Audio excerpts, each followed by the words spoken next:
Hi kids! I'm sure many of you have heard from someone the famous "money don't make happiness." And to those people I would like to candidly say it's and other than being one of the dumbest phrases ever made, it turns out that for some people in history, money in itself was enough to keep them happy. So go f*** yourself. So if you remember, a certain Daniel Dancer was one of the biggest cheapskates, or miser if you're a person of high cultural standards, but not the biggest one. That title was officially given to our Hattie Green, also known as the Witch of Wall Street. And no, those weirdos on TLC don't count no matter what the FCC tries to tell me.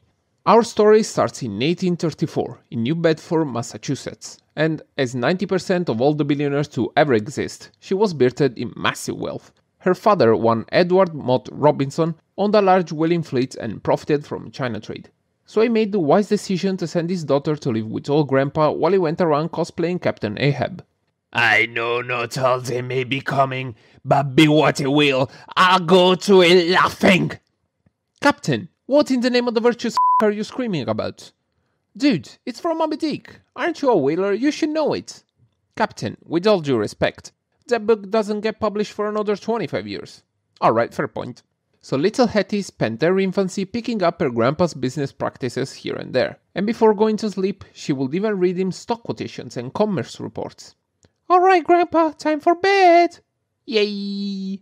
So where were we? Oh yeah, so the little red Dow Jones said, that's some pretty high stock quotations you have there, at the big bad Wolf of Wall Street answered.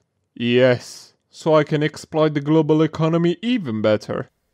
After all Grandpa Gideon died though, her father will eventually become the head of the whaling firm and could stay home more. During this time, Hattie will follow him to New York, learning to read ledgers and trade commodities, and by the age of 6 will read financial papers to him too. Oh, not the Dow Jones again, I want Moby Dick! Ah, please Dad, we already made that joke like 30 seconds ago. So by the age of 13, she was already the family bookkeeper. Pretty remarkable if you ask me, considering my highest achievement at 13 was discovering what the other arm was. But then everything changed. On a fateful day in 1860, her mother Abby Robinson died at the age of 51, leaving her a $8,000 house. Even if that wasn't enough, her aunt Sylvia gave her a $20,000 gift in stocks. Makes me think I have to teach my aunt the difference between a pair of stocks and a pair of socks, am I right? But the real eye-opening moment for Hattie came 5 years later, when her father Edward died, leaving her with $6 million, plus another million in cash, you know, just in case. When Hattie saw the huge pile of money, she went like, whoa! And in that moment, that woman realized how much she truly loved having money. So from then on, her life became one hell of an oxymoron. You see, on one side, she indeed became an extremely good financier, investing heavily in Civil War bonds and railroad stocks. On the other side, in order to keep those precious green pieces of paper in her own pockets, began the most bizarre, miserly conduct the world has ever seen. And please, allow this humble Italian boy to walk you through some of her quirks. First of all, she owns a full wardrobe consisting of the whole lot of 2 of the same black dress, 2 sets of black undergarments, and 1 black hat. Honestly though, I can't really blame her for it. Look how badass she looked in that dress. Also, she told the laundress to only wash the dirtiest part of the dress in order to save money on soap. Talking of soap, apparently she never washed her Ruger's either. Despite this, one young Vermonter stud was interested in asking for a smelly, dirty hand in marriage, a man by the name of Edward Henry Green. And he tried many times to convince her without success, until one day when he wrote a love letter for Hattie. Immediately after, he wrote a check for the cheapest possible suit from a tailor. And by some stroke of good fate, he switched the letters. And by any means, this shouldn't have helped at all. But just like a cheap Adam Sandler romance movie, she was so touched that he would spend so little on a suit, that became smitten and agreed to the marriage. So, for the people that found my last video by searching Sucks vs Sucks Man and Girl, or Sexy Video, I say please take note. Also from this marriage she will have 2 human pups, a daughter called Sylvia and a son called Ned. Remember this one because we'll come back to it later. So now she had 2 extra mouths to feed, and until that point she ate almost exclusively pies that costed 15 cents. So she went like, "Alright Hetty, this 15 cents pipes bullshit is unsustainable. Do we want to get bankrupt? It's time we bring our shit together." So from then on, rumors say that she only ate oatmeal she would warm over her radiator, because coal was way too expensive. But alas, her fears of bankruptcy came true. Not for her, mind you, but for her husband, when she made the horrible discovery that he was $700,000 in debt with a bank. And of course, Hetty being herself would have dumped him on the spot.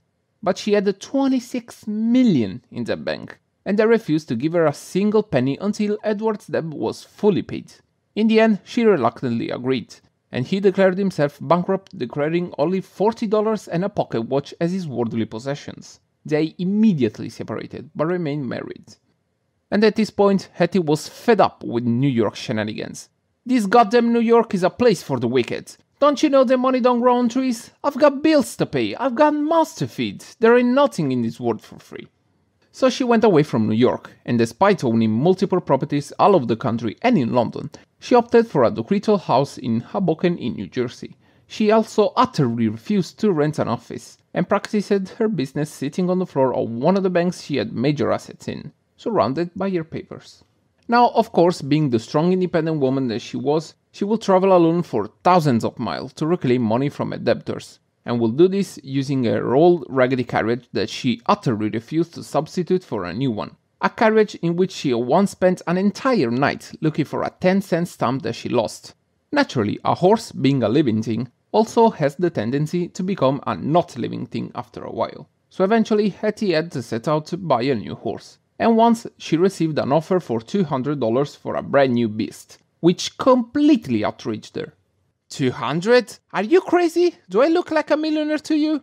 Weird enough, no, you don't. Listen lady, this horse is no horse shit. 200, take it or leave it. "I swear on everything that I ever loved, that until God himself comes to take my unresting soul, I will find every last bit of terrible information about you and your life. You will lose every single material thing that you may own. You will lose everyone that you have loved. You will lose every single tear that your body has to give. Then, and only then, will I ever be satisfied with your demise."